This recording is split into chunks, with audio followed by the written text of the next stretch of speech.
Welcome to the Green Ferry music channel. Amazina yanjye ni Mugabe Eloi, ndi kumwe n'umuntu hano yabanza akatwibwira. Manita RodB. Yes, RodB. Umeze gute RodB? Tumeze fresh wana nari. Mwaka utangiye neza. Mwaka utangiye fresh kabisa nari. Nari. Yes. Iki ni ikiganiro 30Q cyangwa se 30 questions.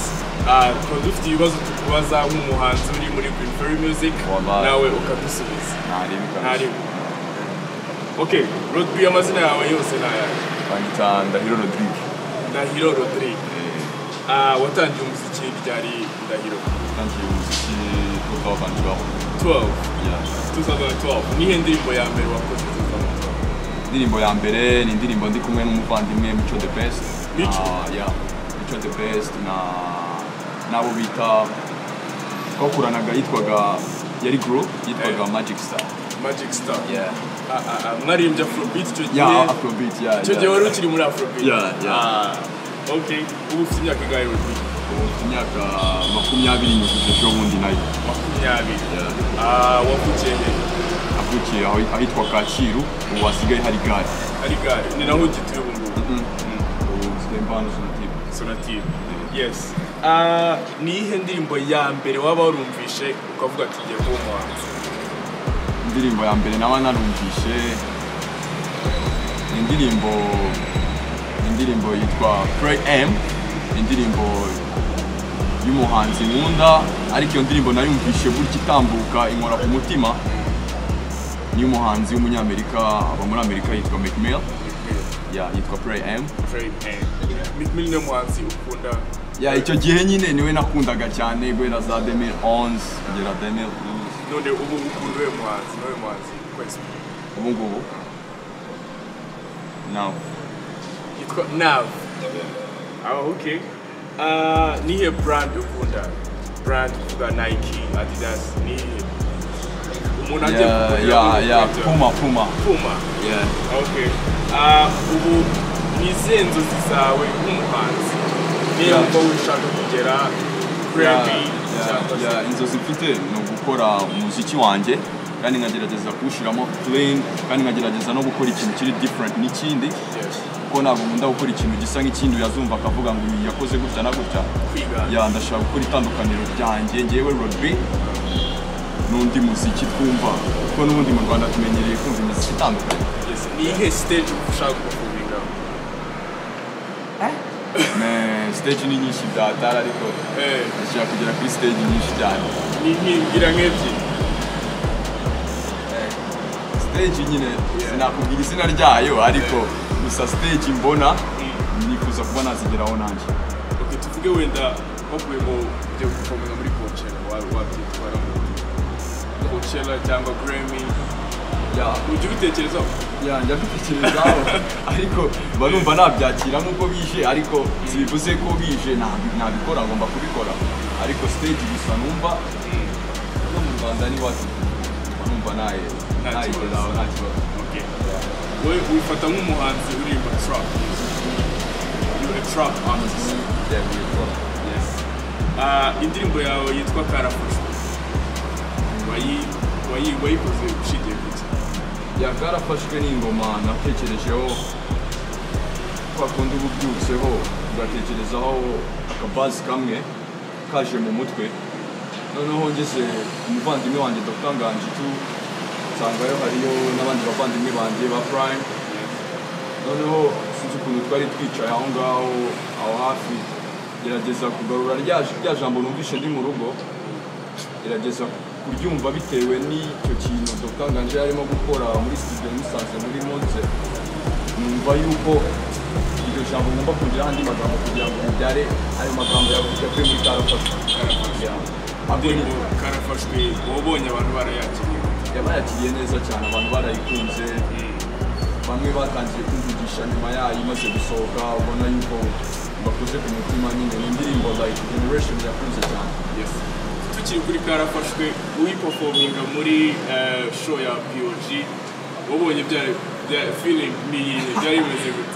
Feeling zari fresh, narabishimye cyane kuko ni ikintu natekerezaga muri njyewe, kandi ikintu cyaje gutyo kikaba ukuntu umuntu abasa ntabwo wari ubyiteguye ntabwo nari mbyiteguye urebye yes ubu iyo uba utarabaga muri utaravukiye muri Kacyiru n'ahandi twabaga twaravukiye Nyamirambo ubundi se ntabwo uri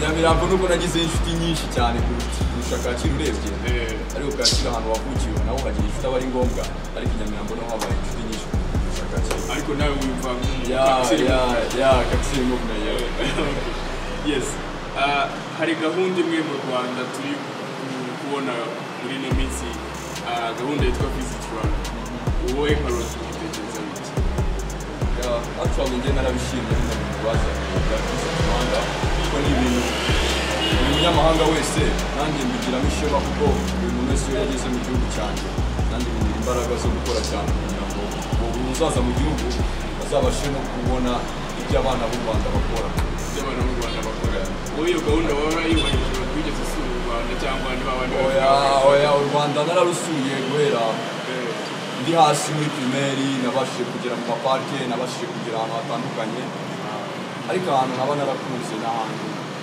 Gisenyi nagezeyo ndahakunda cyane n'abantu nasanze abantu ndahuje ikirimi cyane ariko nyine nakunze vibes zabo Igisenyi ndabona wasa nkaho wahagiriye nitwa Nyamyumba okay yes ni gute winjiye muri Green Ferry Music Green Ferry Music wayimenye gute Green Ferry Music nayimenye biciye ku muvandimwe wanjye Prime niwe watumye menya Green Ferry akabasha no gutuma isaha ari we makandagiye uri muri kujyana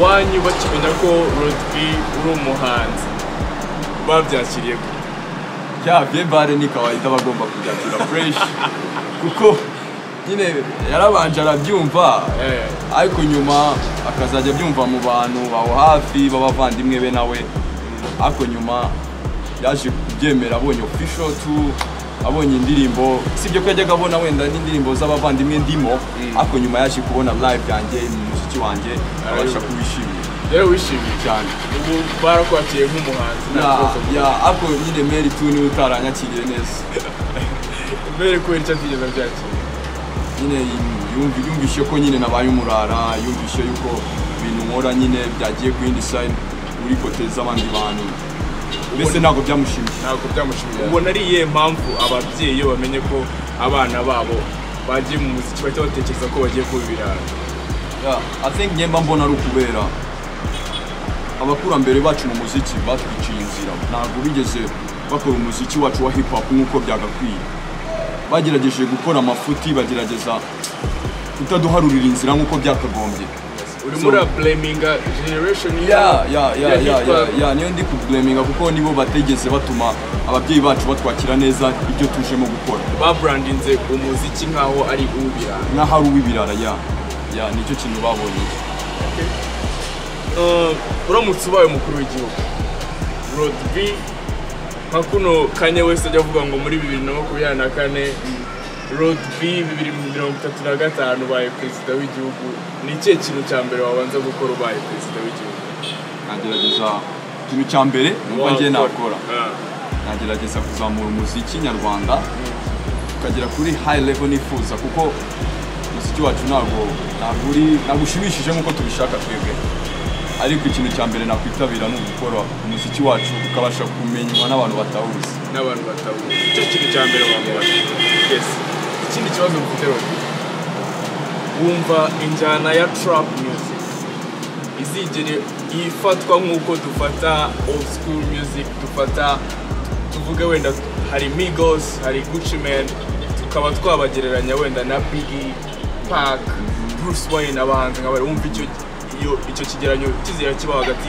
ya trap music na old school of course kuko bigomba kuba kuko n'abariya bakoze old school ntabwo bari bazi ko byakagenzuye gutya n'abazabakomokaho baba bakabafashe gutya niyo mpamvu natwe trap tugomba kuyirema ku buryo n'umwana uzadukomokaho azumva yuko injyana ya trap ni injyana yaje mu Rwanda mu bihe byashize ariko urebye ubu ngubu ibihe turimo bimaze bimaze guhinduka, so niyo mpamvu natwe injyana ya trap tuzi umugabane United States natwe turashaka kugira ngo mu Rwanda tubashe kuba twayizana kandi generation yacu akenshi nabonye bayishima cyane kugeza ku rwego umuntu yavuze punk umwumva tuzabona kwevo tuvuga ati uno niwe wazanye culture cyangwa bizagera kuri iyo level kuko n'abariya nabo bakubona ba offset ko biriya ni ibintu bakoze kugira nabo bazane trap muri Amerika imenyekane. So rero natwe numva yuko si ngombwa imenyekane ku mugabane wo muri Amerika gusa, muri Afrika natwe trap igomba kumenyekana. Ni injyana itarigeze itekerezwa n'abandi, ni injyana yatekerezwe n'abana bato nkatwe, so numva yuko twebwe tugomba kuyikora. Okay. Nuwe muhanzi wumva mwakorana featuring aho uhagaze umuhanzi uvuga ati bagwaye no featuring wayishimira nyine? Wallahi sinzi ariko umuhanzi je numva umuhanzi simvuze ko ari wo muri Amerika ariko n'umuhanzi wo mu Nigeria, umuhanzi witwa Fino. Kubera iki Fino? Kuko ni umuntu naje gusanga mbona dukuje vibes kandi sibye yuko ari umu-Niger.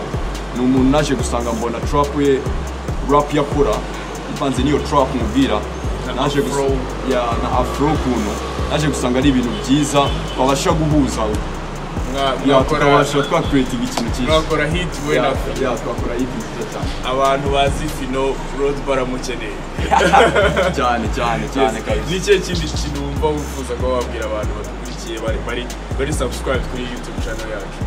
Ikintu nababwira gusa gukomeza gukurikirana umuziki wacu dukora, umuziki dukora dushizeho umutima, umuziki dukora dukunze, kandi ikintu mbasaba kindi ni ukutujya inyuma mukadushyigikira kuko hari abantu benshi batadushyigikira, ariko ndakeka abadukunda baradukunda n'abatwanga baratwanga, so icyo nifuje cyo ni ukuguma mukatujya inyuma. Mwakoze kubana natwe, yari Green Ferry Music Channel, usubscribinge, ulikinge, ushyiraho comment. Twari kumwe na RodB, nta flow wadukubitira? Ni kenshi kuva kera nifuzaga microphone, nakwibuka ko nta na phone, donc tukayibura, nako nacitse intege, none igihe kirageze, dore ubu niko bimeze, ubu nahageze. RodB, peace out.